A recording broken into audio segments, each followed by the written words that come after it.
Hold on a second, we have technical difficulties again. So, sorry. I have just ordered a new cable for the camera. I'm thinking that I'm just going to probably leave it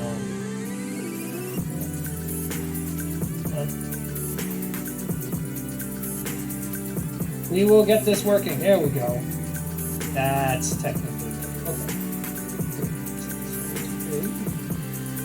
Apologize for this. The camera was working when I set it up earlier. I just can't seem to get away with this camera working right.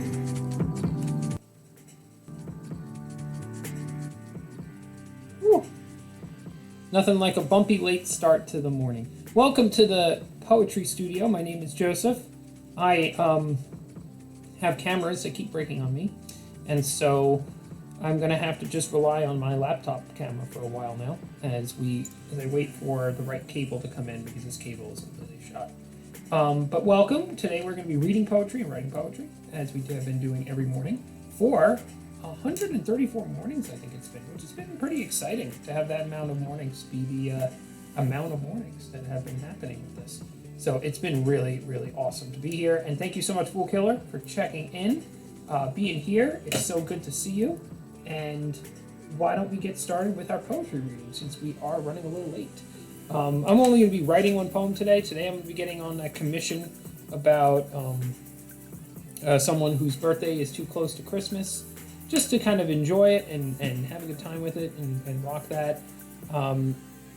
Otherwise, let's get started.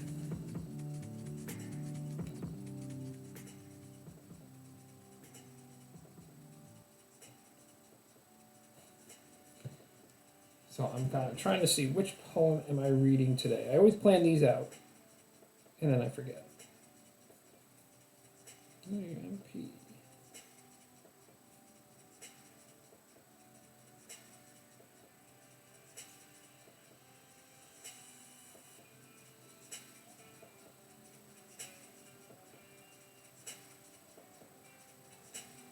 There we go, schedule. Today is for Orin. I like this poem a lot, actually.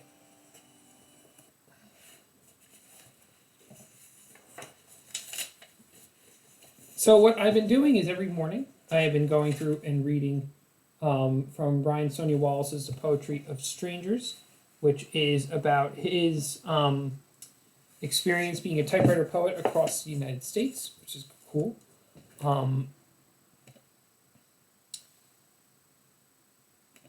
And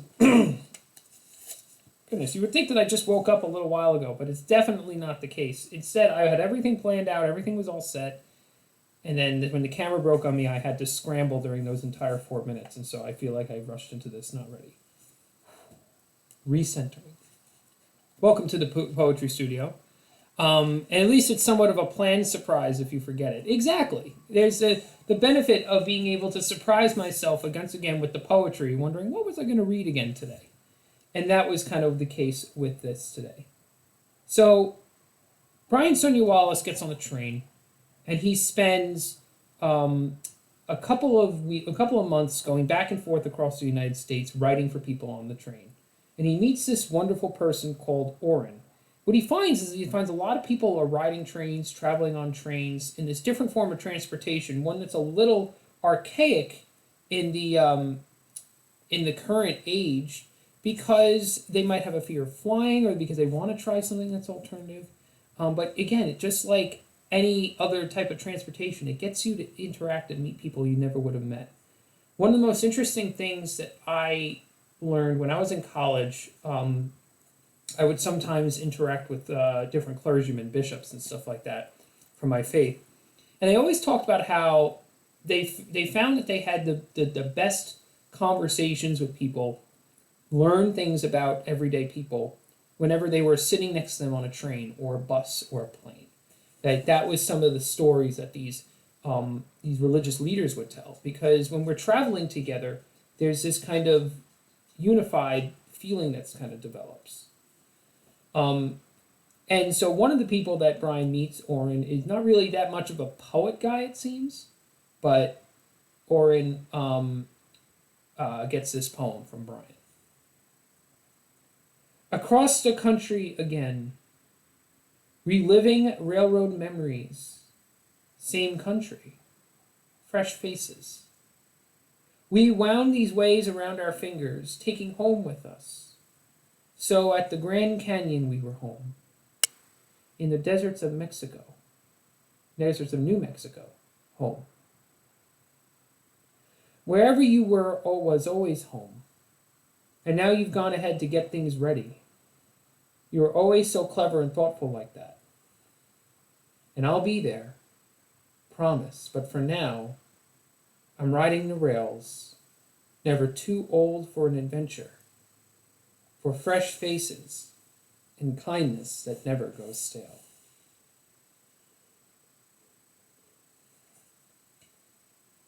The longing of someone special in his life that passed. The sense of home being something that's carried with the heart. I don't think that's a universal theme for home. For me, that's something that I get very tied to a place. Where is it? I always like to do this in my hand. There we go. The walking mall. So I always get tied to a place. But for some people, home is something that they can carry all the time in their heart. And for everybody, a little bit it should be. The Poetry of Strangers by Brian Sonia Wallace.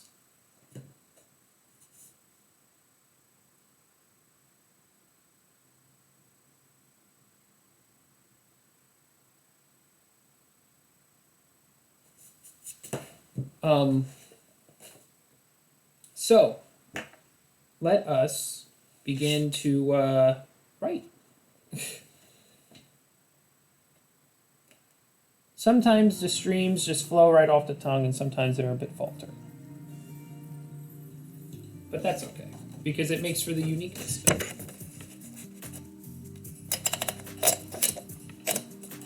So the poem here today, having a birthday too close to Christmas, is going to be a tongue-in-cheek, entertaining little vibe to impress this woman's sister. They seem to have a bit of a rivalry when it comes to gift giving and gift giving contests.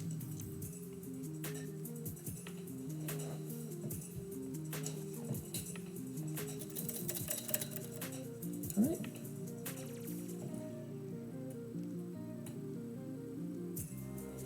How is your poetry reading going this morning, Fool Killer?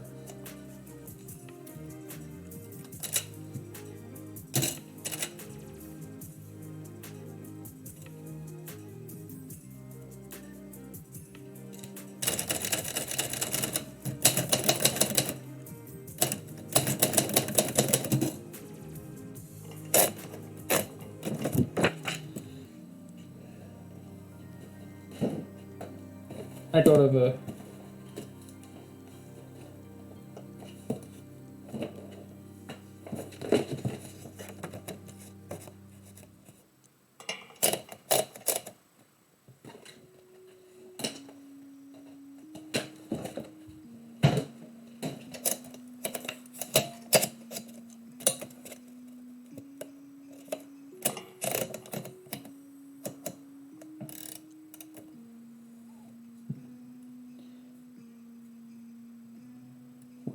Spade 15.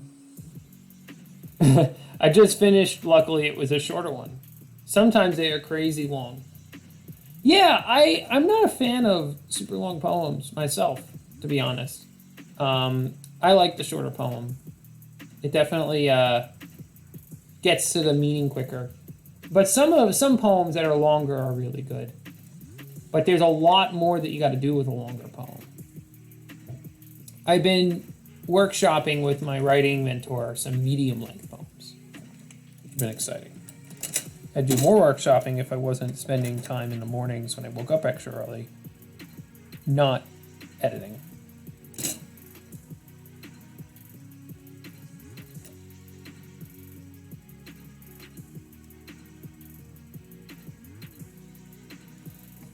The title on this one's eluding me. It's not a question of if, but what.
Good morning, Twitcher Alex.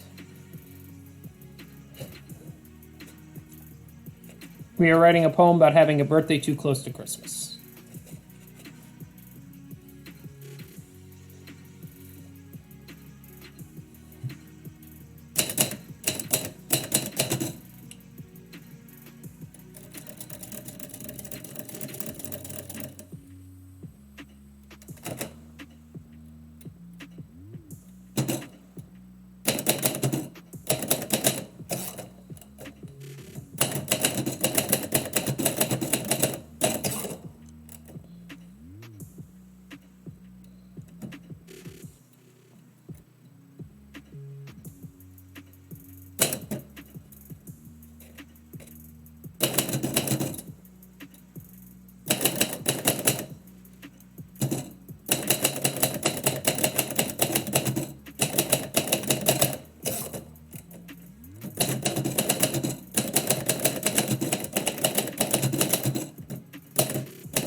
All right, first stanza finished. Perfectly sharp-tongued, joyful, tongue-in-cheek. What? How did that come up? Tongue-in-cheek as a thing. Why was that the word that described what tongue-in-cheek is, which is being playful or saying something serious in a playful way? Oh, I guess. I don't know. I don't like it.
So some typewriters have a half space function. You see right here. This typewriter does not have a half space function, but I managed to still make 4 letters fit into 3. That was cool.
I like the resolution on this one.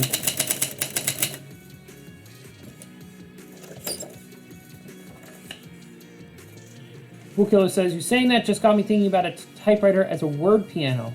I don't know if it is practical, but someone should invent a piano typewriter that writes sheet music as you play it. Well, interesting you mention that.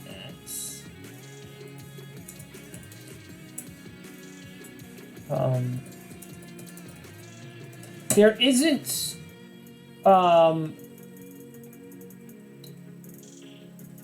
there isn't one where you play the music and then it comes out as a typewriter on a sheet. So I know there's computer programs that have done that.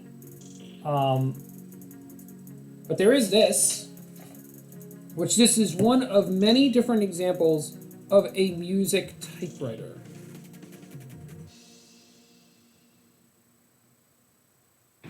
Which is pretty cool looking, I think. In my opinion, I'm just double checking. I can't see the chat right now, and I can't see my own video because I have an ad playing.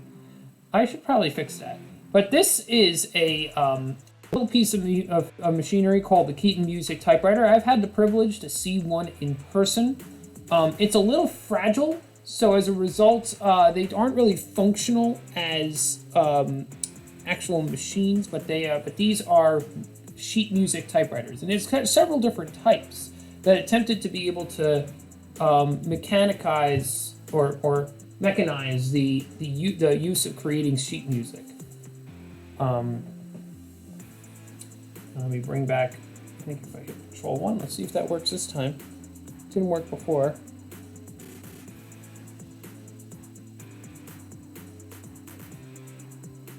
Nope, it didn't work.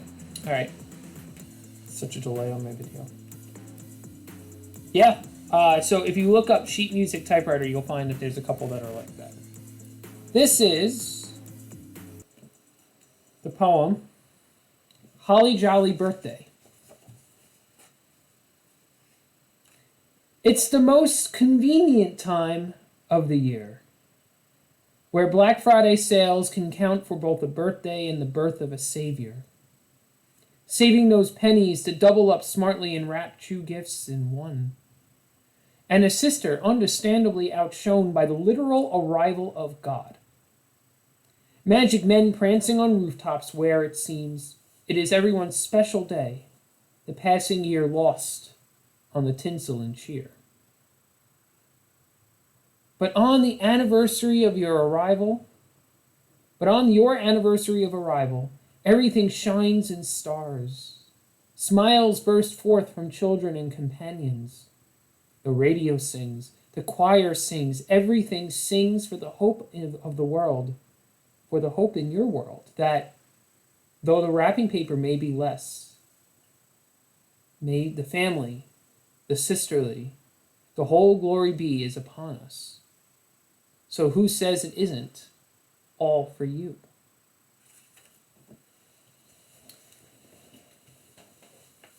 So it's sharp. No, the distraction thoughts are good. So it's sharp and then turns into sweet. And I think that turn is going to be one that makes the poem a little more humorous for the requestees. Oh goodness. It was wonderful to do a short stream for you guys. I am going to do a raid. Nobody has to come along. I'm going to try to make a habit of doing more raids. Thank you so much for being here for the morning stream. Nice short stream. I know that we have there is Shinta's house music. No, I think I'm gonna do disco. Disco's on. So I'm just gonna do a small raid to disco. I want to thank everybody for being here. Thank you, Fool Killer. Thank you, Twitch Hero Alex, for being in the house. I know that we have potentially some other people that might be lurking in the background, and that's perfectly great. Thank you so much. And I have things exploding on my desk. Sorry. Thank you again for the support. We'll be back tomorrow. Last day reading from Brian Sonia Wallace. And so that announcement, next week's Poet of the Week is going to be Emily Dickinson. That's right. We are going back in time again. Last time we went back in time, we went to Pablo Neruda, and he basically cursed the stream. We had technical issues all week. It was a mess. We still have technical issues. But I'm hoping that Emily Dickinson doesn't do the same thing. Emily Dickinson has a lot of classic poems. If you have an Emily Dickinson poem that you want me to read, let me know. Fool Killer, I'm looking at you because you probably have read some of her work already. If it's any book of poems that's worth its salt, then there will be an Emily Dickinson poem in there. Thank you again so much for being here. And as I set up the raid to Steve Disco Newsom, as always, feel free to check out my Instagram if you ever want to. If you're new or you're watching this on the replay, I do this every morning, 7 a.m., sometimes closer to 7:30, Monday through Saturday. Thank you so much. And we are gearing up the raid. I'm gearing up the music. And